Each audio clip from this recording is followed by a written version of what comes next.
We are delighted. I want to thank you on behalf of Duke University, the Nicholas Institute for Energy, Environment, and Sustainability, and the Office of Climate and Sustainability, and of course, thanking Bloomberg for hosting us here and partnering with us on this.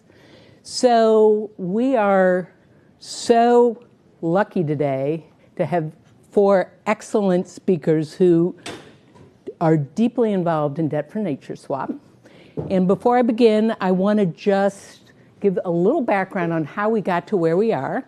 But before I begin, I just need to state that this event is being recorded. And so please, if that is a problem, then you can get up and leave now, or don't raise your hand and say anything. But so we're going to talk about debt for nature swaps and where to go from here. But it's important to first look backwards as to how we got here. Next month is actually the 40th anniversary of perhaps one of the most impactful New York Times op-eds ever. It was written by Tom Lovejoy, a very renowned biologist. And 40 years ago, the situation was we were in the middle of the Latin American debt crisis. And there were a lot of environmentalists who were very concerned that a lot of these Latin American governments were not able to invest in their natural resources, especially their tropical forests, because they were very focused on servicing their debt. And even worse, there was the worry that they were actually cutting down timber in order to get foreign currency to pay back the debt. And so Tom Lovejoy had a very eloquent idea.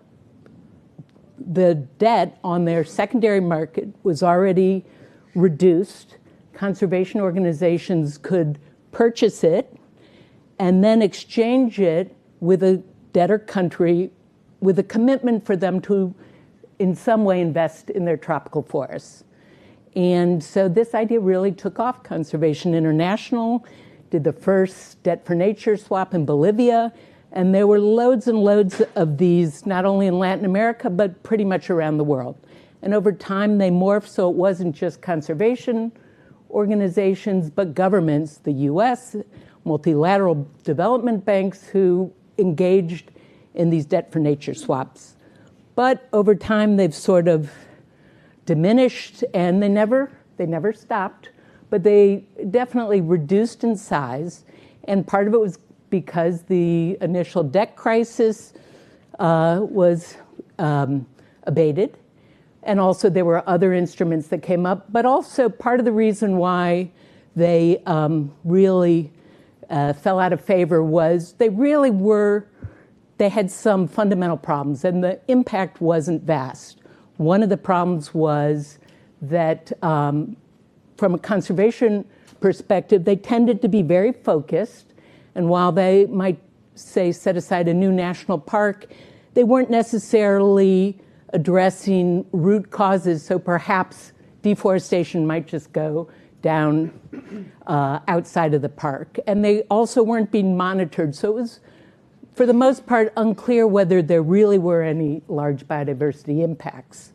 The second problem was, from the finance side, there was the promise of helping with debt, but they were so small that they really weren't necessarily having much of an impact on debt at all. And yet, these were very complicated deals. And so finance ministers were saying, why should we engage in these very detailed negotiations if we're just going to get a little bit of debt relief from it? And then the other issue that really came up from the very beginning was a question of sovereignty. A lot of the countries said, why should a conservation organization or some creditor tell us what to do, come into our country and dictate the terms? And so from the beginning, there was some pushback that sovereignty was an issue. And so they have diminished over time. But lo and behold, fast forward to today, we're hearing about them again. Part of the reason is we're in the middle of another debt crisis. It's really crushing as a result of COVID and all the spending and now the high interest rates. there are a lot of countries, especially low-income countries, that are really suffering and not able to, they're so focused on having to service their debt that they can't invest in not only natural resources and low carbon development and climate adaptation and many of the other development priorities that they had. And so there's a call to bring them back. And in fact, there's been yet another round of debt swaps that have started to emerge, and the people that we are going to talk to today all know about them. They're even more complicated. They're a little more sophisticated than before. So what we are going to talk about today is this new round. Are they more impactful? Are they going to address some of these early concerns? And what is the potential future? Can they? A lot of people this week have been focused on international commitments, the Paris Agreement targets, the Kunming-Montreal biodiversity targets. Can these make a significant impact in addressing that while also addressing country debt? So, with that background, I am very delighted to introduce our first speaker, who will be virtual, Carlos Manuel Rodriguez, who is going to show up on our screen in a moment. Greetings. Carlos Manuel is perfect person to get us started. He is currently the CEO and chairman of the Global Environment Facility, which is one, if not the largest multilateral funder of environmental, climate, biodiversity, and many other environmental projects. He previously was, for 3 terms, the Minister of Environment in Costa Rica. He was also the Director of the National Park Service, and has been in this space for decades, a lawyer by training, but really everything in between lawyer, conservationist, politician, and the rest. So, Carlos Manuel, I'm going to start off with you. Thank you so much for joining us. Tell us what has changed since your time in Costa Rica with debt for nature swaps. How are they different now and the whole environment around them? And what are the barriers that are still in place that limit their ability? Perhaps talking about your experience in Costa Rica, but also as the head of the GEF. Well, thank you so much, Liz. Good morning, everyone. And it's a real pleasure to be able, at least remotely, to be with everyone here. And thanks for mentioning Tom Lovejoy. I mean, he was the mastermind behind this initiative. As a matter of fact, Tom Lovejoy went to Costa Rica in 1989 with this great idea after Bolivia became the first kind of testing ground for that. And as you mentioned, in 1980, the economic crisis in Latin America was huge. The economic burden was huge. And he came with this wonderful idea. And today, once more, we are in a similar, as you mentioned, Elizabeth, we are in a similar debt crisis with bigger challenges. One big challenge that I see now as opposed to back then is that today's debt is highly related to the economic impact, human and economic impact of the COVID pandemic. And it did not only generate this big debt burden, particularly to less developed countries, but also generated other negative impacts that has an impact on the conservation agenda, which has to do with budget cuts.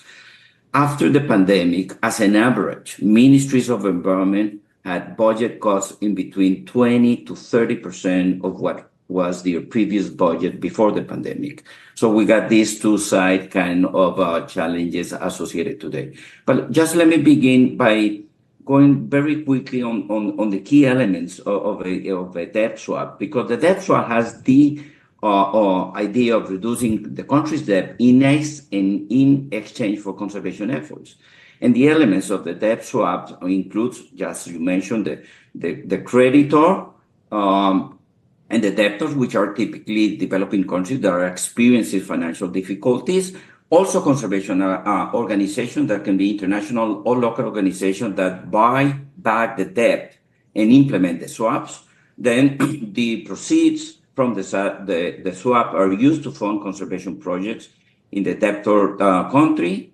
Also very important is the issue of the currency. The debtor countries make financial commitments to conservation in its local currency, and there are discounts. This is a very important element. The creditor buys the debt at a discount, which can be a steep discount in case of a three-party swap. And yes, and very importantly, Elizabeth, in the inference, the debt is restructured some way. And this is why it is so important and relevant to the ministries of finance. What is different today from back in the day, the early 1990s, mid-1990s? Many things are different. First, the crisis is bigger. The triple planetary crisis is way bigger. We are being able to really connect and understand that the pollution crisis, the biodiversity crisis, and the climate crisis respond to the same reasons, which is the unsustainable production consumption patterns that aims, this classic neoclassic economic model that aims for a limited growth without recognizing the planetary boundaries. So that model has magnified the challenges that we are confronted with. And the challenges that we are confronted with are political challenges, not necessarily financial challenges, because there is money all over the planet, enough to be mobilized in the right direction. What we have is a major political challenge that I will basically simplify by saying that today, all countries of the planet, regardless of their income or development level, from the most developed nations to the less developed nations, all nations continue to invest more public resources in activities and sectors that destroy nature and contribute to climate change than what they are financing for reverting those negative tendencies. So we see a huge lack of political coherence, particularly at the level of the executive branch. So that is the big challenge. How do we align through new policies and the best frameworks all public and private investments with the CBD, UNFCCC, UNCCD, and all the international multilateral agreements? If we align through the right policies at the country level, all the public and private investments, the need for more resources will decrease dramatically because we will be stopping the investment in destroying nature, and we will, in theory, align those resources in the right way. I think that in that context, in that process, it will take us at least a decade to really understand how do we generate those political processes within the executive branch. And yes, there should be a very strong complement within the work of the executive branch and national congresses. As a matter of fact, Elizabeth, in many cases today, death relief and death swap may need to go to national congresses because they may be part of a IMF, World Bank, restructural adjustment plan, which is what I see nowadays. I see that we went through a first generation of debt swaps in the 1990s that was super good to create new parks, to create capacities, to strengthen the institutions, to develop the right policies, to train the people, and even advance in conservation works outside the core of the protected areas, working in corridors, working with civil society, local communities, and small farmers. All of that will be what I will say the first generation of debt swaps. Now, in the present, I see that the debt swap just can be a very interesting, effective way to mobilize resources that can help governments complement with new ways of doing resources. But again, this is an instrument that can be effective, but may not be there for the longer term and can trigger and catalyze other processes. And this is what I believe that the second generation of debt swaps should come or are coming. And I see that that new mechanism, debt swaps plus other mechanisms, can really have an impact in terms of transformation of those policies and transformation with regards to the financial sustainability of the conservation agenda. And here's where I'm thinking much more on green structural adjustment plans, where the big multilateral banks can come through a highly indebted country, a country with a high fiscal deficit, and present a decade-long plan to clean the finances of the country, but at the same time align those public and private investment with the NDCs and the NBSAPs. So I believe that, IMF and NDBs are just starting to understand that the same way that they came to our countries in the 1990s with those structural adjustment plans to prepare our economies to globalization and free trade, today they got the opportunity to use the debt and do some key investment in making more healthy the financial system, but at the same time align those, create those frameworks that will align those public and private investments with the multilateral agreement. I can only imagine a world without subsidies to irrational extractive activities. I can only imagine a world with positive incentives where people are being paid for protecting nature, for offsetting carbon, for producing water. So this is kind of what I see today as a great opportunity. It's not just coming with a second generation of more effective debt swaps, rather than putting the debt swap in the context of the major structural reforms that countries may need. Because otherwise, we will be in 10 years once more with a lot of debt and using this mechanism as a way to mobilize resources.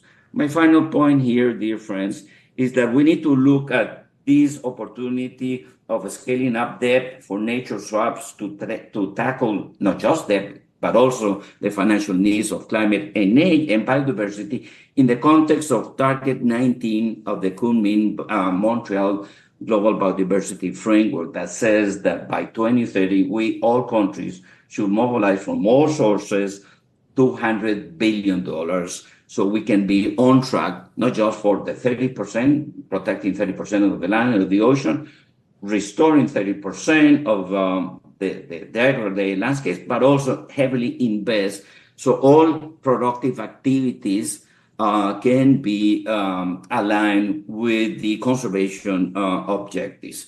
And I think that this is what we should be aiming for. So thank you, Elizabeth, for the opportunity of being here. I want to congratulate you and all the organizers for bringing this topic. I mean, this topic is in the center of biodiversity and climate. By the way, all debt swaps in the past were used for nature and protected areas. I think that, as you mentioned in your introductory remark, this is a great mechanism by which we can now focus on nature-based solutions, which is that interface of climate and nature. Thank you so much, and I wish you all a very good, productive morning.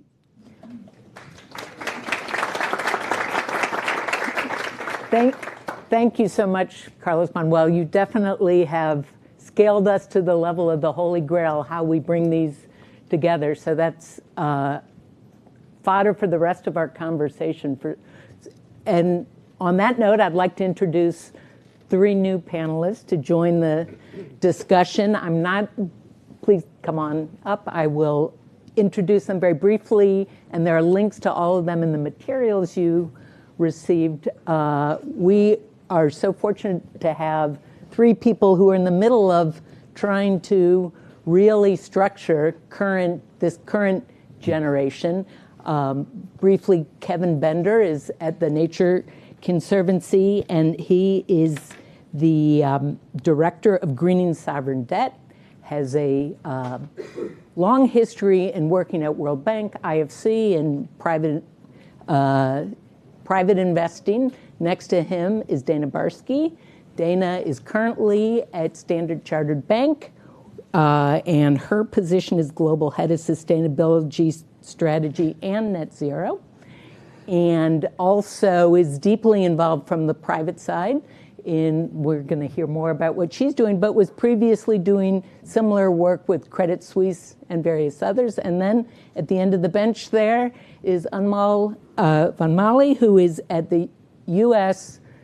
International Development Finance Corporation, DFC, in the U.S. government, and has working in climate finance, mostly renewable energy, but a very diverse background in, I'm not even going to go through all the places, but very impressive in the private sector, working for various think tanks and others, and consulting. So I'd like to start with you, Kevin. Sure. Please, we've heard sort of up at a 30,000-foot level. Could you give us just a little more of a description of how these current debt for nature swaps work, and why they are different from before? What has made them successful, perhaps with some of the examples that TNC, which has been really leading this effort from the environmental conservation community? Sure, thanks. These, as you rightly mentioned, and I'm glad you started off with the Thomas Lovejoy evolution and the connection of nature to debt problems, because that's not always so clear, and that saves me a lot of time that I don't have to cover. But the debt conversions that we're doing are refinancing commercial debt, right? So they evolved out of the original, what I consider a debt for nature swap. When I hear the term debt for nature swap, I think of the original ones where one country has concessional lending to another country, and they decide to reduce some of that, and then let the countries use the money that they would have paid back to protect a forest or a coral reef, or something along the lines of nature. In 2016, I think it was, we did a project and a transaction in the Seychelles, which was kind of a half step to the ones we're doing today. And that was with Paris Club debt. And we refinanced Paris Club debt, and we refinanced that with some grants and below market loans that TNC, below market loan that TNC financed, offered. But in that, we discovered that the most painful debt of a country is the commercial debt, right? Because it's always the most expensive, right? So countries, and the other benefit of that is the euro bonds of a country are traded in the market, and you readily know the discount and what you can get out of it. So there's a lot of reasons to switch to that market. So we moved to that market, and we did our first transaction, or the first transaction, which could be considered a commercial debt for nature swap as opposed to a bilateral debt for nature swap, or as we call them, nature bonds, where we allow a country to refinance expensive debt bonds so far, but it could be commercial loans as well. Either they have a higher interest, higher coupon, and we can offer a discount, or they're trading at a discount in the market, right? So if bonds are trading at 70 cents on the dollar, a country can't go out and buy that debt at 70 cents on the dollar and create the savings, because that 70 cents means they have to borrow at a higher cost, and the math would work out, there'd be no benefit. So when we have a credit enhancer come in and credit enhance our structure, then we can arrange a loan to the government so they can borrow at a cheaper rate, and then they use that money to buy the debt, and then they retire that debt, and then they have a new loan to us. And then we turn around with the insurance or the guarantee from a DFI or a MDB, and we issue bonds in the market with banks, and then we finance ourselves that way. And so far, all of the structures with DFC have been AA rated by Moody's, and then there was one structure with IDB that was dependent on their credit rating, which was AAA. So it's a massive step up in credit worthiness of the and the rating, and then we can provide that money at a discount. Now, with that, and there's a lot of moving parts. If you go to our website, there are case studies on the Belize and Barbados cases, which are two different structures.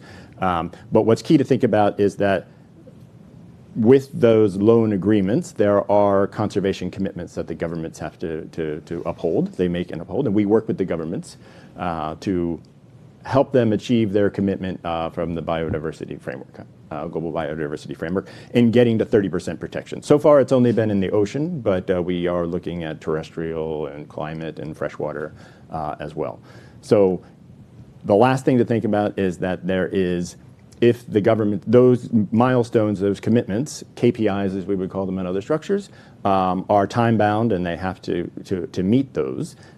So if the government doesn't meet those, there's a step up in coupon, which, for those of you who are familiar in the market, that money does not go, it's not like a sustainability linked bond where the bondholders get the money or TNC doesn't get the money, it just goes into an escrow account. And once the government meets those milestones, they get the money back. if they never do, then the money just goes to conservation in the country.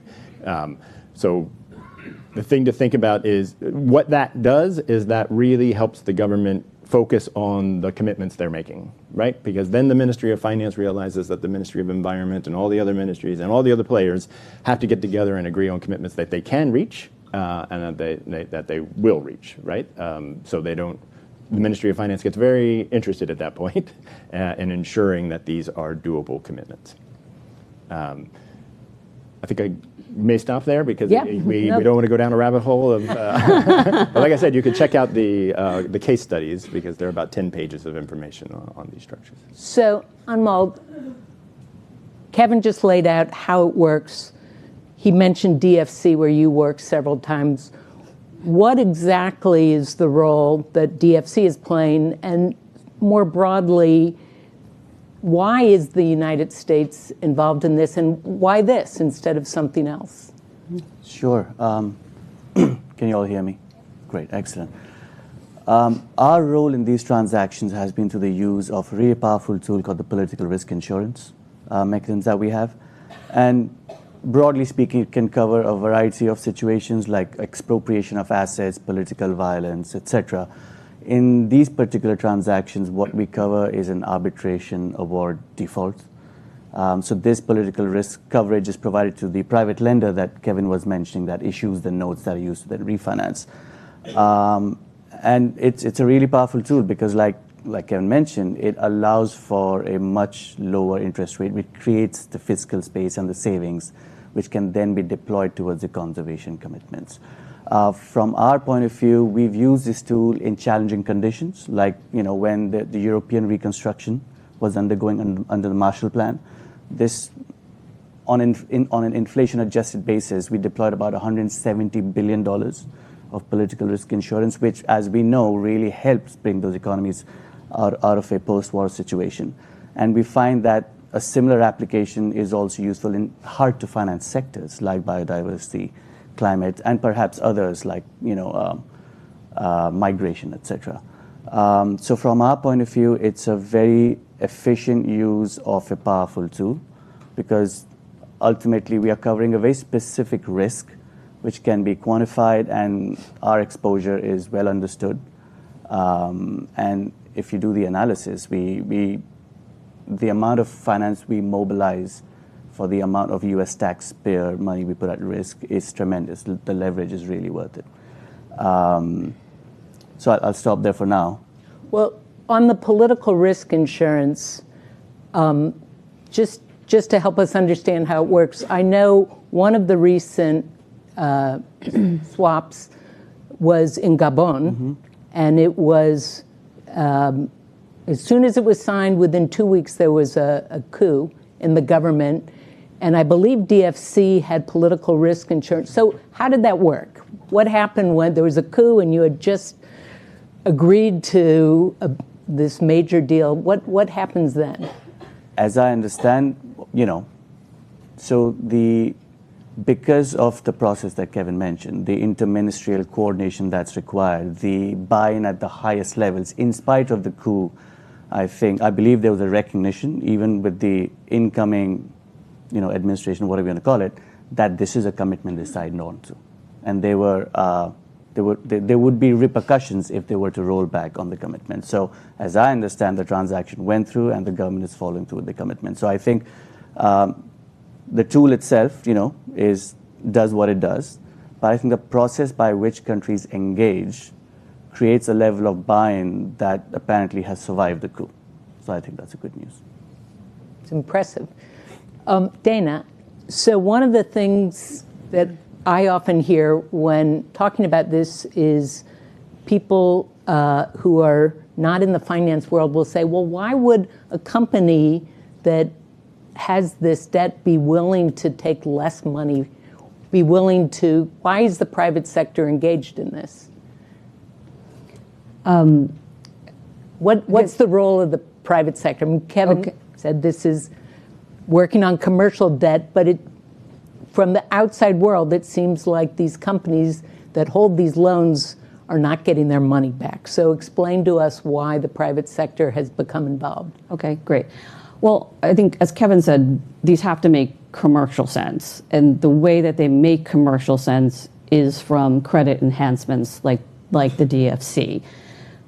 I think to your initial question, as Kevin mentioned, these are bonds or loans that are trading at already discounted prices because of the credit risk of the countries, and thus the credit enhancements raise that credit worthiness, which allows for proceeds to be freed up. And that's what makes this work. And so as a private institution, first and foremost, we need to make sure that the credit worthiness of the enhancements and from where the bonds or initial trading makes commercial sense to do such a transaction. And then we need to also ensure that sufficient savings are being generated, and that these sufficient savings are being allocated into projects that are indeed impactful, which is quite critical. Another thing we look at, though, and we really need to think about, is the sovereign's perspective. It's very important to all of us that the sovereign is better off at the end of a transaction, and that there's no negative unintended consequences, either environmental, political, from our economic perspective, and that any savings are effectively and efficiently employed into the nature projects. And then another thing that we look at is just to ensure, working with organizations like TNC, that the nature programs themselves are both quite ambitious, but also achievable, which is also another critical point. And I think, just thinking back to some of the earlier comments that Carlos made as well, I think these instruments have also evolved in important ways for added transparency and reporting for the projects that are being done, which I think is also going to help these succeed more and more going forward, particularly as we have more and more data as to the success of these swaps. So also sort of falling back on what Carlos Manuel just described, where we're really trying to address a larger and larger part of the debt, a big part of which is commercial debt, Euro bonds, multilateral development banks also. He was talking about the World Bank and IMF. What hasn't been mentioned is China, which has a lot of also bilateral debt. And so I'm wondering, as we begin to scale, if China doesn't also become involved in these, in addressing their debt, does that put a cap on how we can actually help countries address their debt burden? Does what put a cap? If China, well, can we bring China into this? What are the potential? And if they're not interested, what does that do as far as limiting how countries can address their debt issues in relation to climate, biodiversity, et cetera? Right. Well, to start off, China has become a very large player in the space, in the debt stack of countries, of these emerging market countries. But not to the point where they're so big that they have to play. There's plenty of debt that can be refinanced.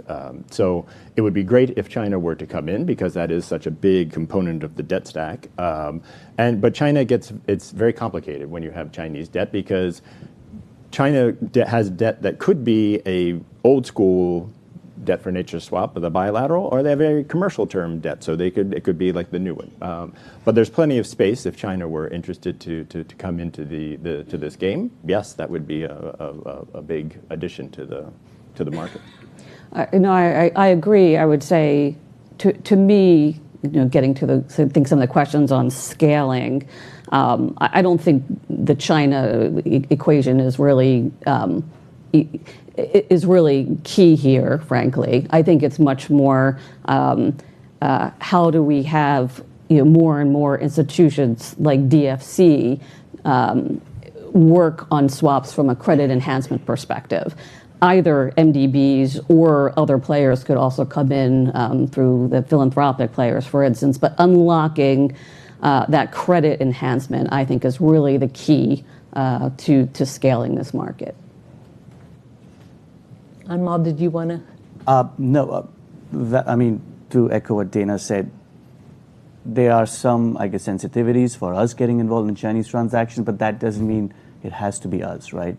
In fact, we are part of a task force on the use of credit enhancement for sustainability-linked sovereign financing, in which we are working with other MDBs, IDBs, DFIs, etc.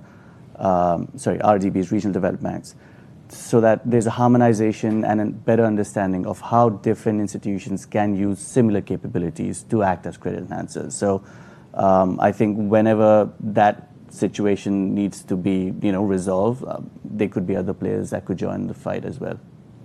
If we're talking about scaling here Yep. today, I would say that's the key thing. The task force that was announced at COP28 and got started at the beginning of the year, and TNC is involved in the task force.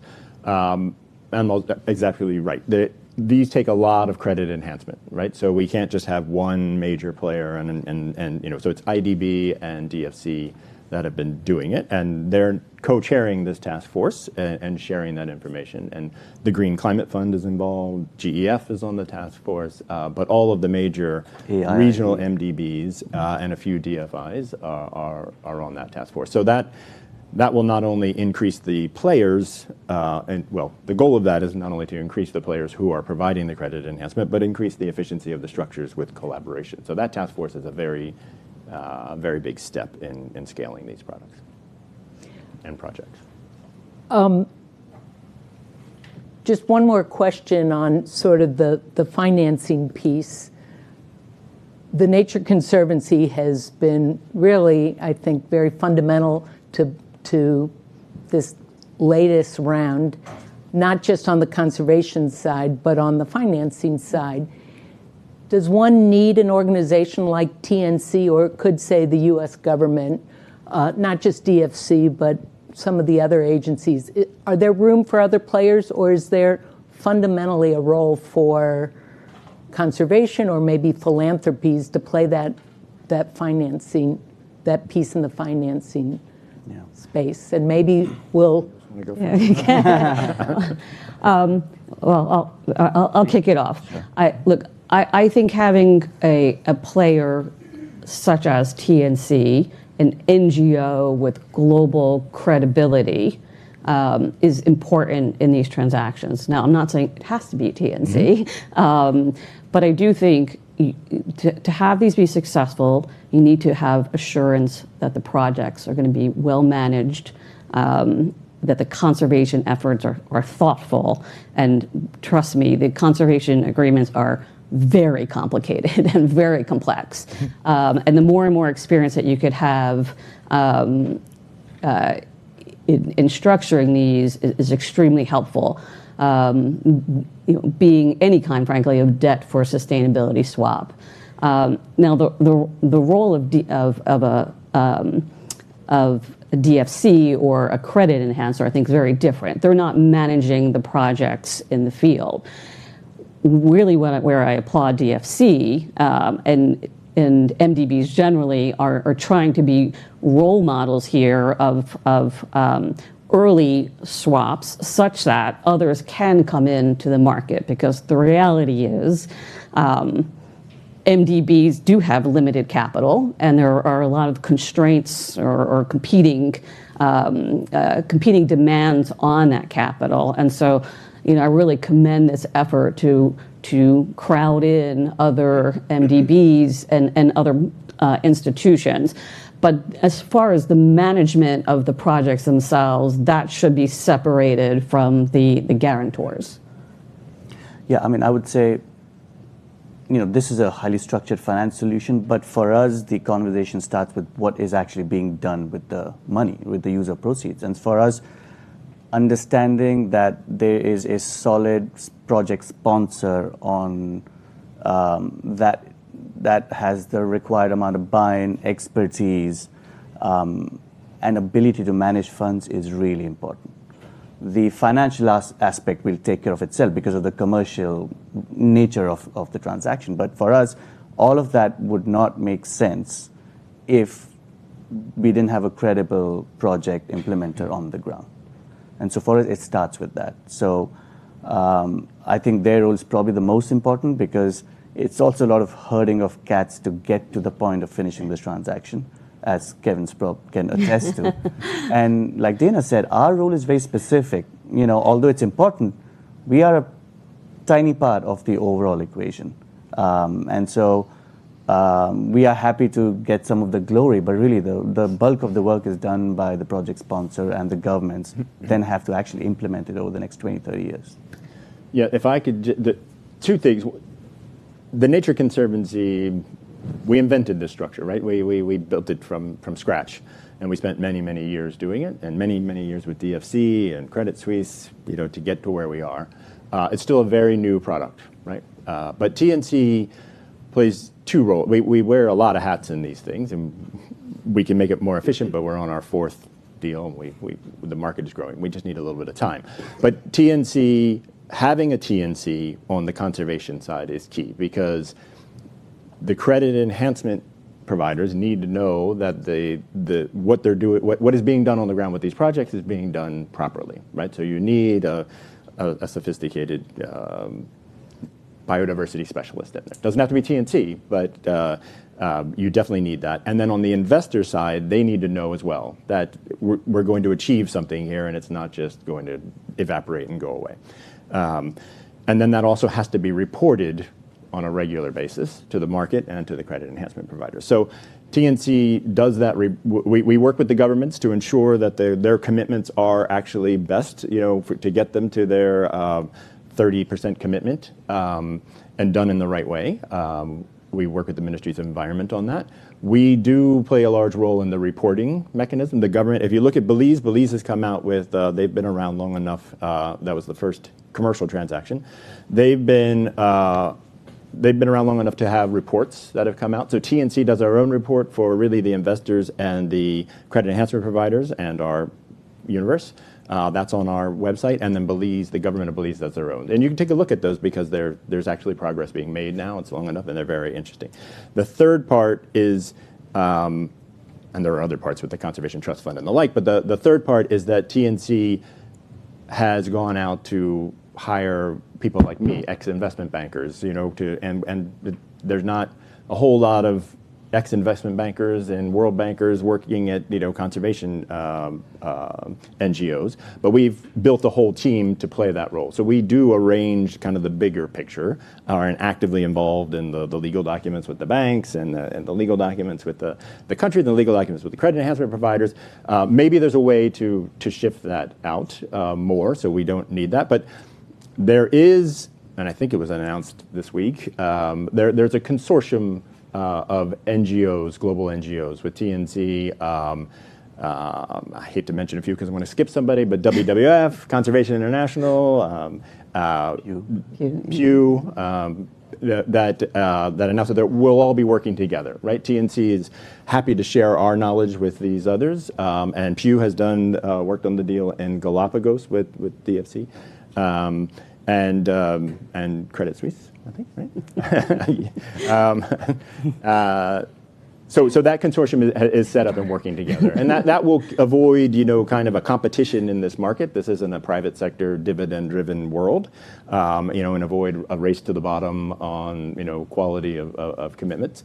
And that was, like I said, I just announced this week. It's been working in the process for quite some time, and now it is up and running. That's great, and just a little clarification for people not following this as close. TNC has really, as you said, pioneered this, but the largest of these swaps was in Ecuador, focused on the Galapagos, that Pew did, that was building on this model that developed, but that was outside of TNC. So you can say it is working, that others have begun to get in this market as well. So this seems like a good point to shift away from the financing towards the conservation impact, and you all have been sort of referencing it, but describe a little bit of what is actually being funded in some of these recent projects. They happen to all be marine, and why marine? The early debt for nature swaps were almost all rainforest or terrestrial, and so this is it just because that was the first one and they've been replicated, or is there something special about the marine space? Could you all give a little more detail on what is happening on the ground? I can explain why we went into marine, because that's the conservation world. We started this evolved out of the Seychelles deal, which has massive ocean footprint and very tiny terrestrial footprint. And we started to look at SIDS particularly because they're so expensive to run an island economy, and they have they depend on the ocean. So we looked there first, thinking that would be the logical place to go. As I said, we've expanded into the other biomes now, the forest, freshwater, and climate. But we started there because that's where the debt problems were high, and there wasn't enough budget. They needed the relief. Unfortunately, a lot of those SIDS do not have commercial debt, right? Because they can't get into that market because of the expensiveness of their economies, and that's why we have expanded. But we started there because it's so hard to run those economies, and the ocean tends to get forgotten, right? People spend a lot more time looking at forests and agriculture, and it's a clear part of it. I've been to ministries of finance and talked about terrestrial and climate and all these other things, and then we talk about the ocean, and they always say, "What's wrong with our ocean?" It's just not the top of their mind. And these are countries that have big coastlines, so it was just a lack of attention on the oceans that we focused on. But we have moved on to the. But I would say, from an investor's perspective, I'm so pleased to see over the last years an awakening that healthy oceans equals healthy Earth, and so I think that added awareness, I believe, has helped from an investor perspective. And I would say, from our point of view, it goes back to what I said. We think the application of this tool and this financing structure makes most sense when we're trying to impact a hard-to-finance sector. Like, I don't think we'd be able to convince our investment committee about the additionality of this if we were trying to use the proceeds for renewable energy and stuff like that, which is more financeable than ocean conservation. And of course, there's stuff like, I think the impact investors appreciate the narrative and, the stories behind ocean conservation. And frankly, we do also rely on what the project sponsors have received buy-in from the government. To a certain extent, we are agnostic. We will make sure that whatever the impact is, whether it's ocean or terrestrial or non-conservation related impact, checks out. But to a certain extent, we are agnostic about it. So checks out, meaning you're actually getting the impact that has been promised. And I think maybe it was you, Dana, or Kevin, who mentioned that they are reporting. But there's been a long history, not just for debt for nature swaps, but conservation and development projects where money has been committed and the results haven't achieved the outcomes that were promised. And in the marine space, it is complicated to know that it's actually working, particularly on an investor timescale. If you have an investor who wants to know in a year, but maybe a coral reef takes a decade, or maybe there's an El Nino. How do you essentially assure performance? How are you tracking this, and how do you know you're achieving what you are setting out to do? For us, there's two components to that. Yep. One is more of a policy side. What is the government doing to protect, their ocean, right? And that comes into those milestones that we mentioned earlier, where a government will, like in the Belize case, Belize is trying to get to their 30% commitment of their ocean. They were just above 15%. So the milestones on that are, I forget exactly what they are, but in 2 years' time, they'll go from 15 to 22, and then in 3 years or 4 years, they'll go up, and then they'll get to 30 by a certain date. And those are time-bound, and those are clear as to what that means. You know, that has to be something that's passed through Parliament or gazetting the Environment Act or something along those lines. And like I said, if they do not achieve that, then they incur, they get a step up in the coupon. And then another part of that is the government has to do a marine spatial plan, right? That's in there. They have to start the marine spatial plan at a certain date, and they have to finish it by a certain date. And that gets the government, like I said, sharpening the focus to get this done and get it done in the correct manner. So that's why credit enhancers and investors feel comfortable with this. And then also TNC is on the ground, right? It's not like a SLB where a country promises to do something and Ernst & Young shows up with a clipboard on a certain date and says yes or no, and they either do it or they don't. We're on the ground, we're actively working. You know, if we're 12 months away, we're working with them to get this stuff done so they don't miss this, miss the milestones. The second part is, where does the money go? And the money, it's not project finance, right? We're not building a toll road or a dam or something. We don't exactly know what's going to be done in order to help the government achieve these milestones. But there are costs to protecting the ocean. So this money gets funneled into an independent conservation trust fund on the ground in the country, and that trust fund's job is to receive the payments and then figure out what projects on the ground need to be financed in order to help that. So the government themselves can go to the trust fund and put in an application and say, we've just put this protected area in, we need funding for boats to kind of police the area and make sure no one's fishing in there, or that's just one simple example. Or it could be the private sector could come in and say, we've got a project that will help work with the people that are in these. Or it could be money to help cover the cost of the marine spatial plan itself, right? And that could be the government or consultants or the private sector. So that structure, and the government is involved in that conservation trust fund on a government basis, but they don't have a majority control. It's not a government institution.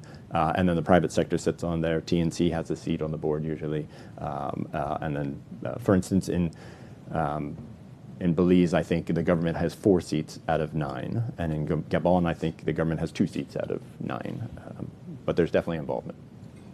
I would just say, to at its simplest form, the milestones have to be realistic to what we're trying to achieve. I mean, you can't make the fish breed any faster. And so you have limitations, and you try and structure it around the realities of nature.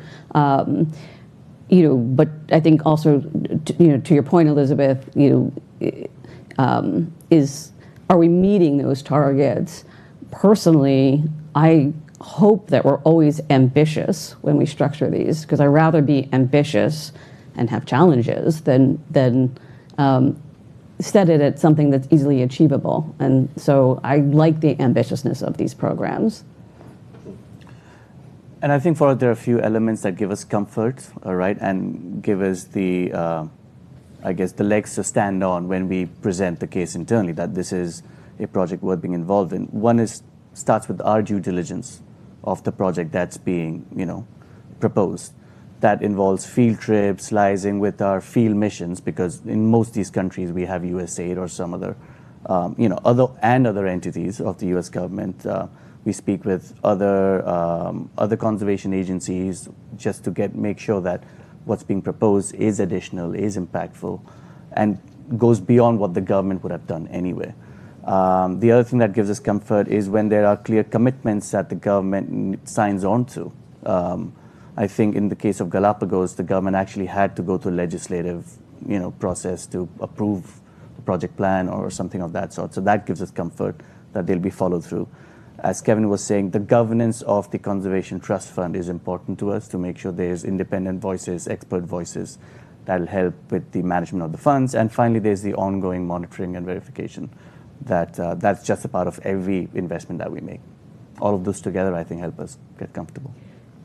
And of these initial agreements over the last few years, Are there examples where targets have not been met and there have been any consequences yet?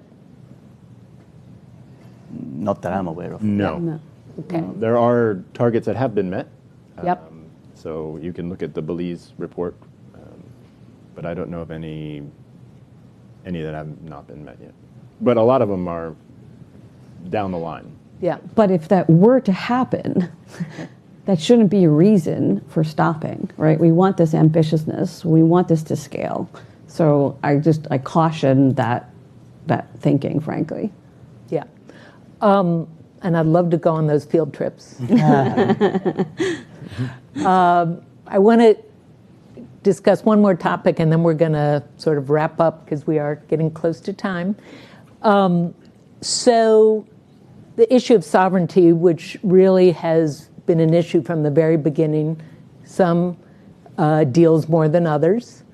And I know in the Galapagos, there were protests in the streets because for reasons which were a bit of miscommunication. But if you're a minister of finance, for example, and you see this opportunity to reduce your debt, that is clearly very attractive.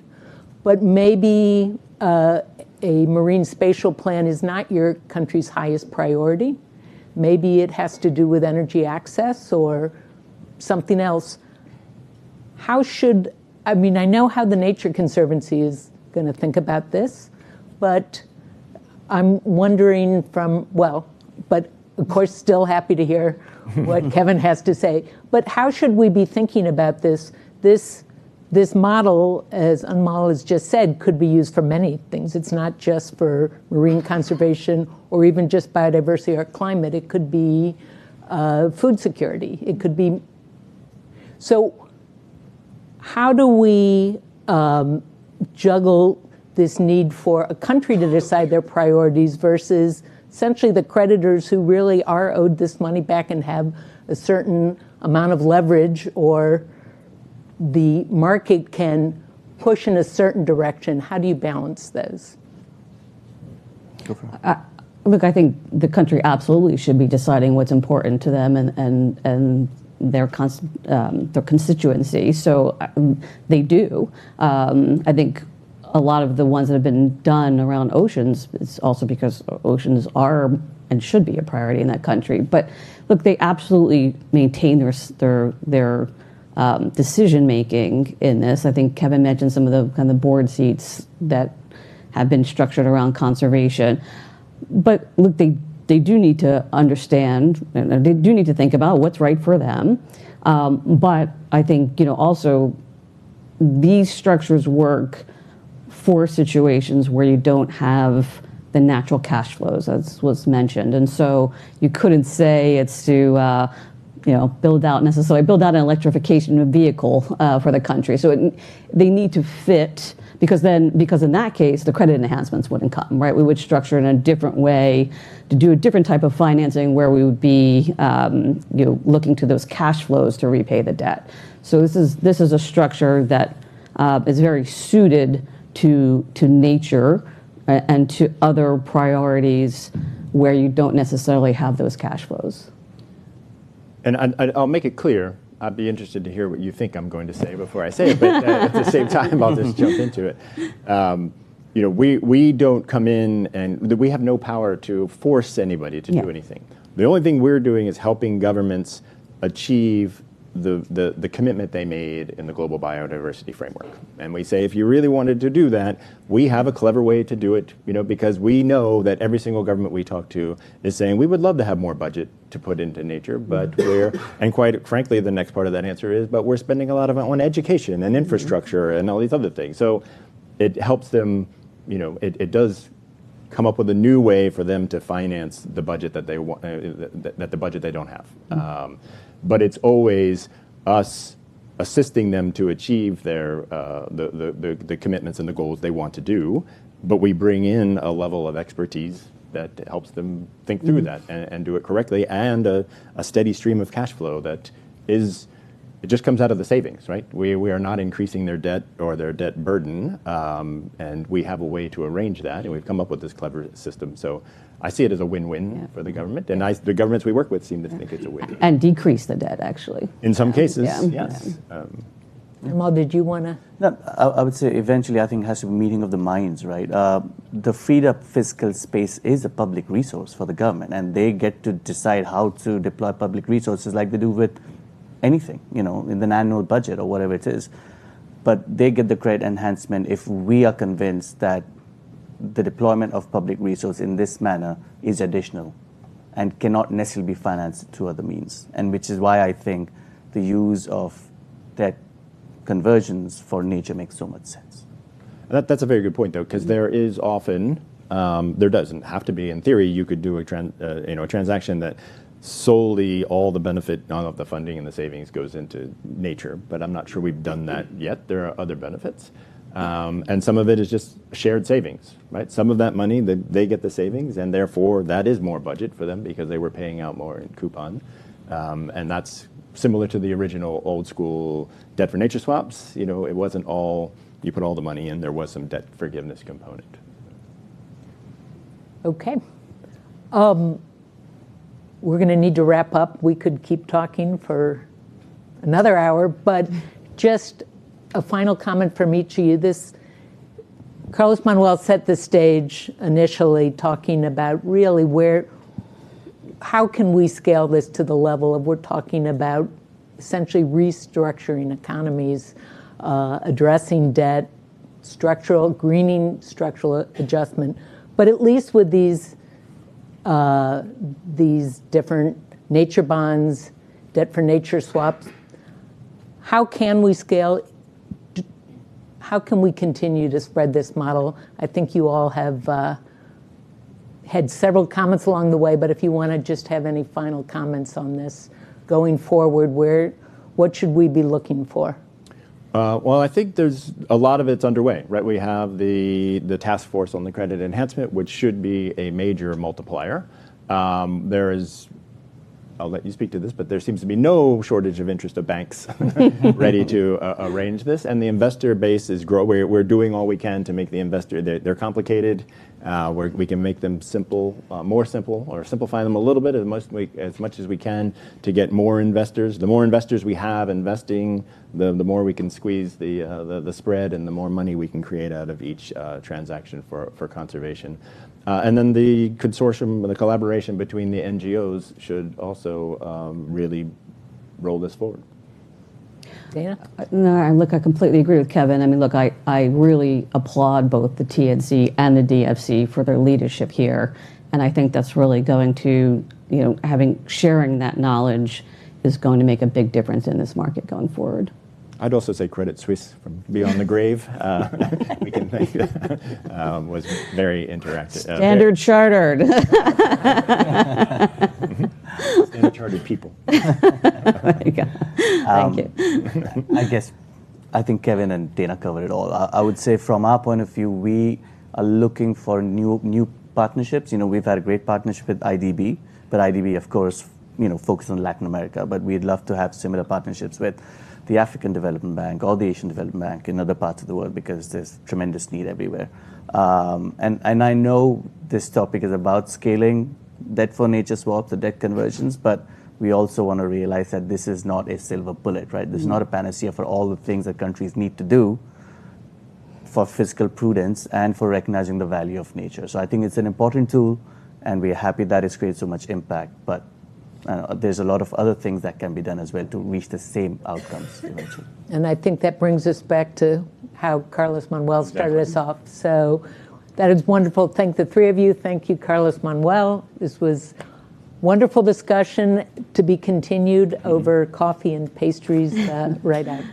Thank you so much.